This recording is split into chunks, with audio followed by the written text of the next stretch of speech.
Swarupa Lakshana. But when we say Brahman is Jagat Karana, Brahman is the cause of the world.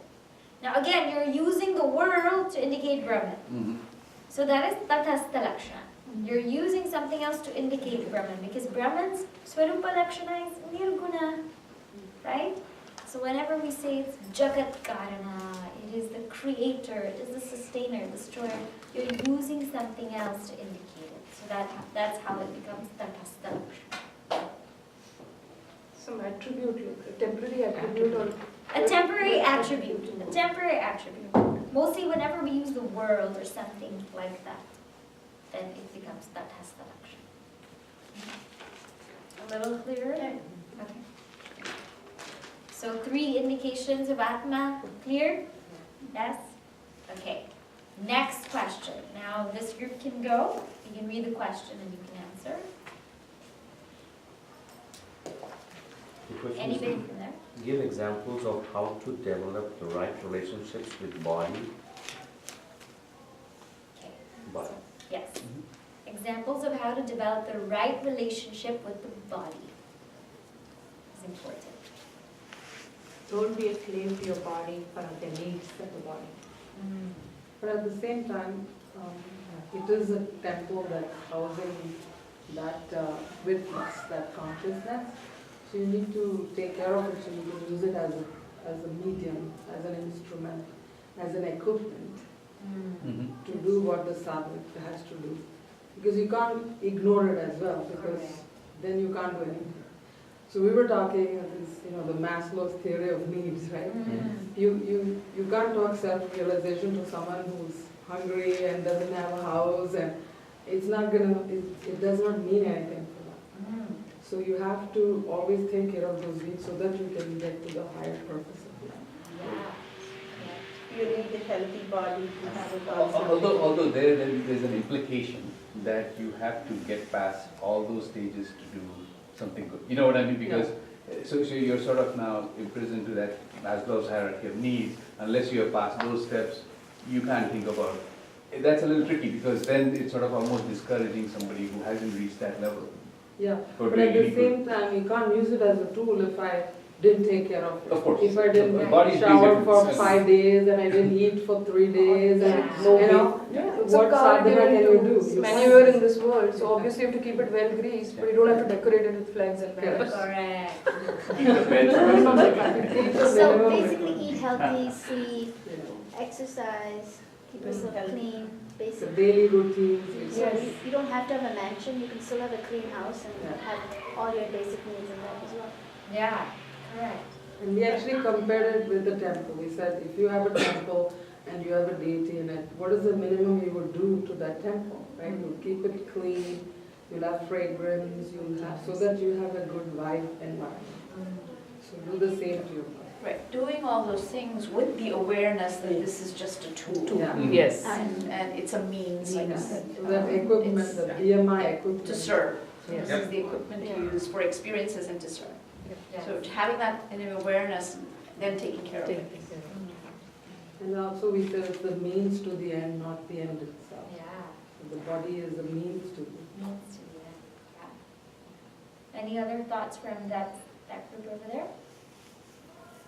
I think the only one thing we said was, and this is all related.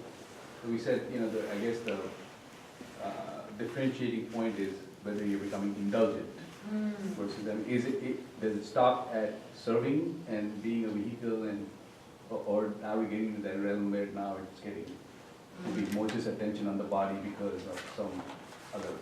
Where does one draw the line? Because certain amount of self-care also gives you confidence and drives you and helps you in your other pursuits. Yes. So there's a fine line between nourishing the body and pampering the body. Nourishing the body means giving it enough so that there's only 2 purposes, Dharma and Brahma. That's it. Beyond that, there's no other purpose for anything.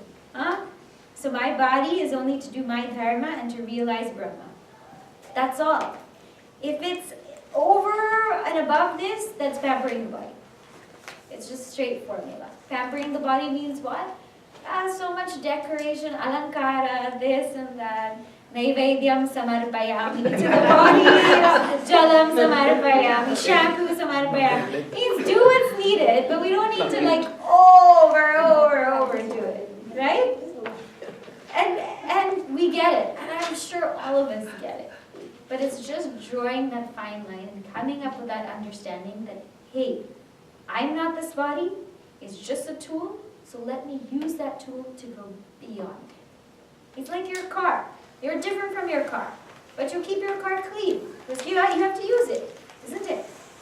But there's some people who like excessively go into their car and clean it every day and wipe it and all of that. We don't need to do that. Clean it enough because you're going to use it and then go beyond it. Right? So that is the right relationship with the body. Next question. Anyone want to volunteer? Yes. Understanding that the body is the product of my past karma, how can we go beyond the body? I think we talked about here how this is relevant to the other questions. This is actually a culmination of the other questions. So we talked about how we should recognize that this body has been given by one, and it's to do our dharma, and it's been given for a reason. So to focus on the reason, and which you said as dharma, and keeping the one in mind. And we also said that it is maybe a little negation, and this is not me, this is not me, this is not me, to keep that and go beyond the body that this is not me. So although we accept it as something given by Bhagavan, but this is not me. This is just given so that the work can be done. Right. Imagine if so many people came to study Vedanta, people would run out of business, right? Because most businesses are based on the body. Yes. Clothes, accessories, perfume, etc. They'd be out of business. And imagine also if many people came to Vedanta, how many less problems there would be. There's no gender discrimination, no color discrimination, no all of this, whatever. There's no discrimination whatsoever because we know that we're beyond the body. See, this is the first layer that a seeker has to cross. After the slave realized that it's bound, what's the first hurdle? Go beyond the body. It's not easy. But if we keep thinking about it, and if we understand that this is actually a tool, it's not who we are, then there's a lot of freedom in that. So now you have a break, revel on how you're not the body, while feeding the body. And we will meet in about 15 minutes or so, and then we will go to the next body. Okay? It's